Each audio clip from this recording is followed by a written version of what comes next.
사실 3장, 소크라테스는 진리를 찾았고 예수는 내가 곧 진리라고 말씀하셨다.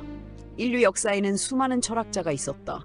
그들은 저마다 다른 시대를 살았고 다른 언어를 사용했으며 서로 다른 문화 속에서 태어났다. 그러나 놀랍게도 그들이 평생 붙들었던 질문은 하나였다. 진리는 무엇인가? 이 질문은 철학의 시작이었고 철학의 끝이었다.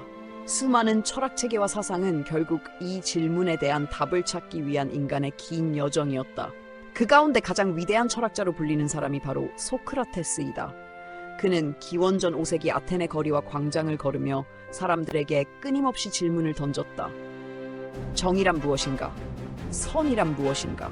인간은 어떻게 살아야 하는가? 참된 행복은 어디에서 오는가? 사람들은 그를 철학자라고 불렀지만 사실 그는 누구보다도 진리를 갈망하던 한 사람이었다. 그는 자신이 모든 것을 안다고 말하지 않았다. 오히려 그는 유명한 한마디를 남겼다. 나는 내가 아무것도 모른다는 것을 안다. 이 말은 단순한 겸손의 표현이 아니었다. 참된 진리 앞에 선 인간의 고백이었다. 사람은 자신이 안다고 생각하는 순간 배우기를 멈춘다. 그러나 자신의 한계를 인정하는 사람은 비로소 진리를 향한 첫걸음을 내딛는다. 그래서 소크라테스는 평생 배우는 사람이었다. 그는 권력도 원하지 않았고 명예도 추구하지 않았다. 돈을 모으는 일에도 관심이 없었다. 오직 진리를 찾는 일이 그의 삶의 전부였다. 그러나 그는 끝내 진리를 손에 넣지 못했다. 오히려 진리를 말하다가 재판을 받았고 젊은이들을 타락시켰다는 누명을 쓰고 사형을 선고받았다. 독배를 받아든 마지막 순간에도 그는 자신의 철학을 버리지 않았다. 그는 죽음 앞에서도 진리를 향한 갈망을 포기하지 않았다. 수많은 사람들은 그의 죽음을 위대한 철학자의 마지막이라고 기억한다. 그러나 그의 죽음은 한 가지 사실을 더욱 분명하게 보여준다. 인간은 진리를 찾아 죽을 수는 있지만 스스로 진리가 될 수는 없다는 것이다. 이것이 철학의 위대함이면서 동시에 한계였다. 철학은 질문을 던질 수 있다. 철학은 생각하게 만들 수 있다. 철학은 인간을 더 깊이 성찰하게 만들 수 있다. 그러나 철학은 인간을 죄와 죽음에서 구원하지는 못한다. 철학은 길을 가리킬 수는 있지만 그 길 자체는 될 수 없다. 철학은 빛을 설명할 수는 있지만 어둠을 몰아내는 빛이 될 수는 없다. 바로 이 지점에서 예수 그리스도께서 역사 속에 등장하신다. 예수께서는 소크라테스처럼 진리를 찾으라고 말씀하지 않으셨다. 진리가 어디 있는가? 라고 묻지도 않으셨다. 오히려 너무나 놀라운 선언을 하셨다. 내가 곧 길이요 진리요 생명이니. 이 한 문장은 인류 철학사 전체를 뒤흔드는 선언이었다. 어느 철학자도 이런 말 하지 못했다. 소크라테스는 나는 진리를 찾는다 라고 말했다. 플라톤은 진리는 이데아의 세계에 있다고 말했다. 아리스토텔레스는 진리는 이성과 경험을 통해 발견된다고 말했다.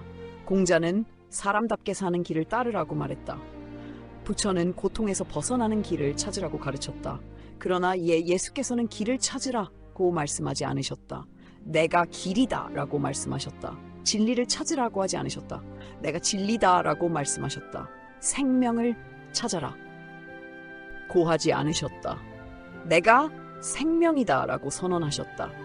이것은 인간이 만든 철학으로는 결코 도달할 수 없는 차원이었다. 철학은 인간이 하나님께 올라가려는 노력이다. 그러나 복음은 하나님께서 인간에게 내려오신 사건이다. 철학은 사다리를 만드는 일이다.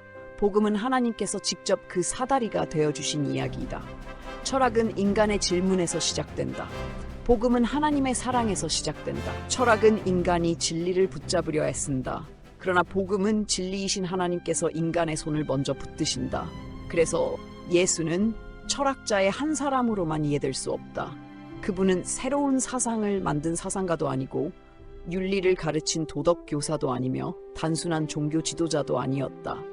그분은 인간이 수천 년 동안 찾아 헤매던 진리 자체이셨다. 그렇기 때문에 예수를 만난 사람들은 단순히 새로운 지식을 얻은 것이 아니었다. 그들은 새로운 생명을 얻었다. 그들은 삶의 목적을 발견했고 죄사함의 기쁨을 경험했으며 죽음을 두려워하지 않는 소망을 얻게 되었다. 철학은 사람의 생각을 변화시킬 수 있다. 그러나 예수는 사람의 존재를 변화시키신다. 철학은 인간의 지성을 깨운다. 그러나 예수는 죽어있던 영혼을 살리신다. 철학은 삶을 해석한다. 그러나 예수는 새로운 삶을 시작하게 하신다. 그래서 기독교는 단순히 하나의 철학이 아니다.